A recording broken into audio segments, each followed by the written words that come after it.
What's up, my little napkins? Welcome back. Today we're looking at the subreddit r/IDontWorkHereLady. So let's get right into the stories. I'll try to lawyer, if you insist. So this happened in 2015, just a few months after my husband had suddenly passed away. He passed away in November of 2014. At the time, I was a bartender and had a small chicken farm. So I worked nights, and during the day I would tend to my little hobby farm. I say little, I actually had over 50 chickens. This will be important later on in the story. At the time, I had my cell phone number since about 2011, so about 4 years before I started receiving these calls. Every time an unfamiliar number would come up on my caller ID, it would be a call from someone who was trying to reach a local legal aid attorney or court-appointed attorney. I would explain that they had the wrong number, and most would apologize and let it go. Sometimes they would turn around and call right back, and again I would tell them, "I'm sorry, but you have the wrong number. I am not your attorney." Most of the time I would let it go to voicemail and not bother with it, unless they kept calling, and then I would let them know they had the wrong number. Again, most people were fine and polite with it. But this one time, CL will be crazy lady that needs an attorney, imagine that. Attorney is the attorney, me is me, and the judge is the judge. Crazy lady had called several times, leaving a voicemail every time, and each and every voicemail was almost impossible to understand. About all I could understand was that she was trying to reach an attorney, and she was becoming increasingly agitated that said attorney was not answering or returning her calls. Eventually, the voicemails became screaming rants with lots of cursing. Remarkably, I could understand the curse words. Finally, I answered the call, thinking that I could explain to her that she had the wrong number, and then maybe, just maybe, she would quit calling me every day to leave nasty voicemails. Nope. Me. Hello? This is whatever her name was, and I've been calling you for weeks now. Not true. And you've been ignoring me. Ma'am, I'm sorry, but you have the wrong number. And I hang up. She called right back. Again, I explained to her that she has the wrong number, and she begins to curse and tells me that she knows she has the right number. Click, I hang up again. And wonder of all wonders, the nut job calls again. You better not hang up on me again, you biatch. I know you work for an attorney and you are not giving him my messages. Ma'am, I don't know that attorney, and you have the wrong number. Please stop calling me. Click, I hang up again. She calls back again. I didn't realize telling someone they had the wrong number for the umpteenth time was so complicated to understand. I guess I was wrong. And she calls again. I have court. It was either the next day or a couple of days after. It's been years, so I don't remember. Anyway, she has court coming up, and if said attorney doesn't show up for court, she's going to tell the judge that the attorney took her money, and have the judge call me in court, and I'm going to jail. Okay, nut job, whatever. I knew when the number comes up on my caller ID that it was the number from the part of the county where the courthouses, etc. were located. So I answered, "Judge, may I speak with attorney?" "Sir, you have the wrong number." "I'm not playing games with you, girl. This is Judge Blank, and I better get the attorney there within a few hours. It was a late morning, and the lawyer needed to be there by after lunch." "Your Honor, I have repeatedly told you this lady has the wrong number. I'm not an attorney. I'm in fact a bartender at local honky tonk, and I'm a hobby chicken farmer. I'm not an attorney. The roosters are having a crowing contest, and all the animals are pretty rowdy. It is spring after all. So I continue to explain to the judge that I'm not a lawyer, and I'm up to my elbows in chicken shit cleaning out the coop, which we had been using a deep bed method during the winter, and since it was getting warmer, didn't need to keep that much bedding, and well, it stunk. For the record, every time she called and I answered, you could either hear chickens in the background or extremely loud music from the bar where I worked. I continued to explain to him that I'm sure I stink pretty bad and that I don't know anything about being a lawyer, but I had a pretty good knowledge of raising chickens and making drinks. I continued to tell him that I could probably make it there after lunch, but I really needed to finish cleaning out my coops, and would then need to take a shower and get dressed. But if he really needed me to come and be a lawyer, I could certainly try. I remember telling him I guess I could lawyer if I tried, and that I had done pretty good helping my attorney during my divorce a few years before. I didn't even give him time to respond before I said what I had to say. "Judge, I don't think that will be necessary, ma'am. I apologize for wasting your time. Do you think you could tell this lady to stop calling me several times a day? Because I'm tired of being yelled at and cursed at for not being her attorney." I explained to him she had threatened me and harassed me, and that I was really tired of it. He assured me he would take care of it. Never heard from Crazy Lady again, and would have completely forgotten this until I had a voicemail from someone looking for an attorney. I did find out later from an acquaintance that is an attorney that I do indeed have the number that previously belonged to a legal aid defense attorney. She figured it out when she was programming my phone number into her phone for totally unrelated business. I saved a sales assistant from a Karen.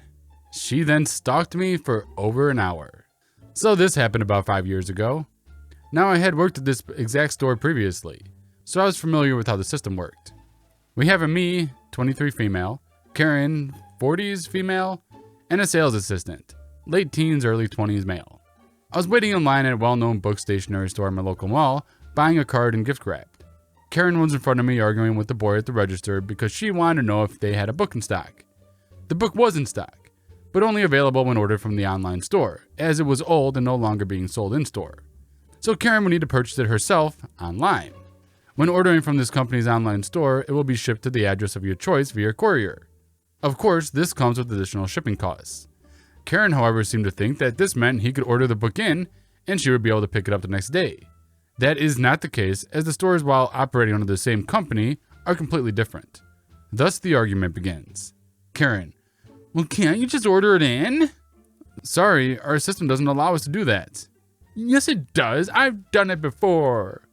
Sorry, since the company is under new ownership, all stores are separate now, including the online store. It's the same company. You're just being lazy.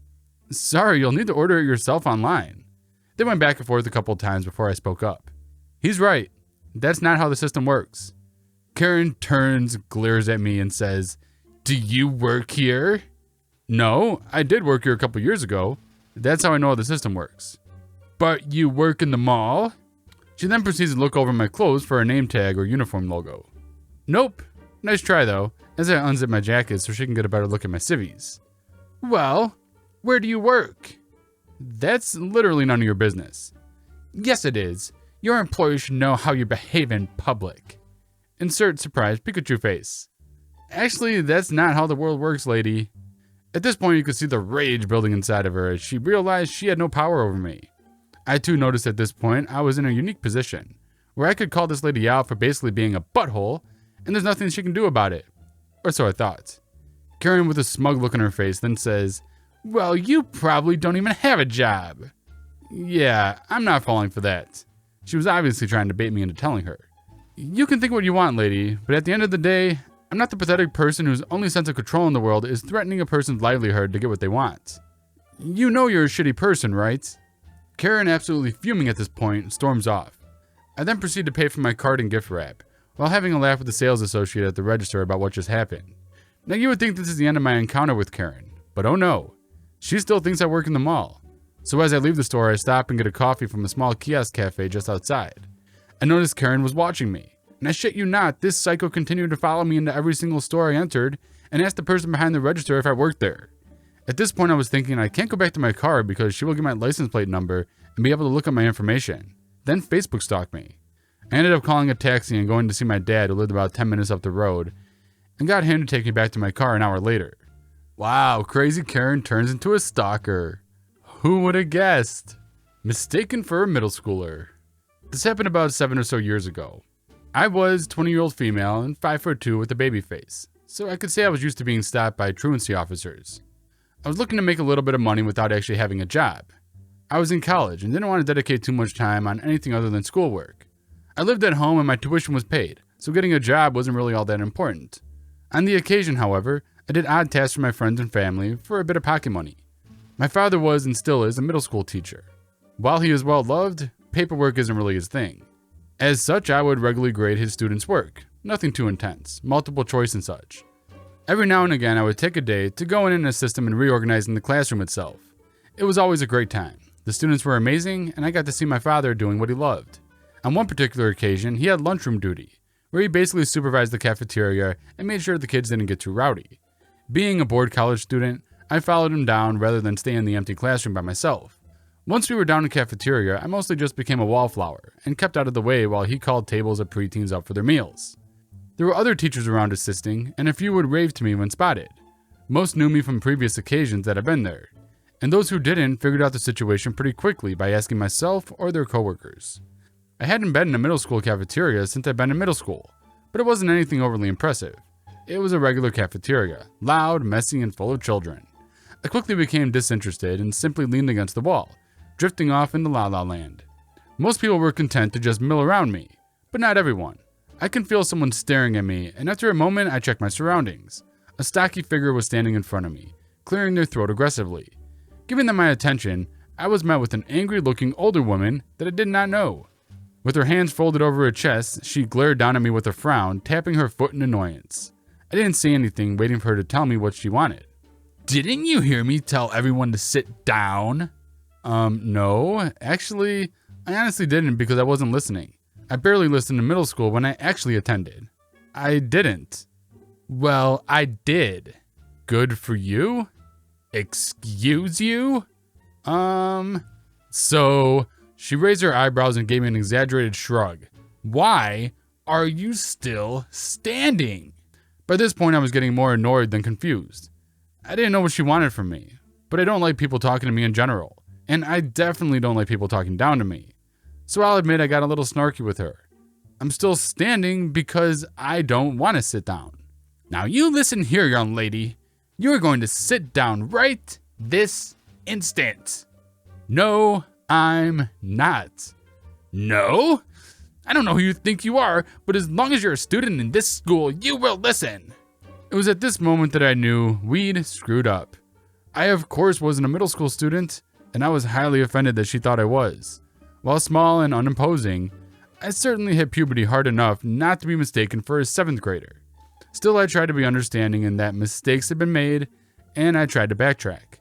Oh, I'm not. Yes, she spaced out the single-syllable word. You are. I don't even go here. Oh, so now you don't go here, huh? Then why are you here, Go on and tell me another lie. Quite literally backed into a corner, I began looking around for my father, but I couldn't see him from where I was standing. I didn't need him to save me, however, I didn't know if I'd be able to convince this woman that 1, I wasn't a child, 2, I didn't attend the school, and 3, I wasn't a trespassing in a middle school, before I either got detention or arrested. That's when a random 12-year-old came to my rescue. OP, your dad is looking for you. Oh, your father is here, is he? Grinning and twisting her head as if she was a snake being charmed, the woman looks extremely pleased. Turning to the kid, she smirks wide and gestures with her hands. And just where is her father? Right there. The kid waves down my dad, calling his attention over to us. She's over there, Mr. OP. The woman frowned at me, but all I could think to say was, I'm 20, but he's still my dad, which didn't make all that much sense. Once the lunch aide became aware of what was happening, she left. She didn't apologize, she didn't double down. She didn't even wait for my father to come over. She just turned to write bread and immediately left the room. I never actually told my dad because I don't think he'd let me live down getting saved by a 12-year-old.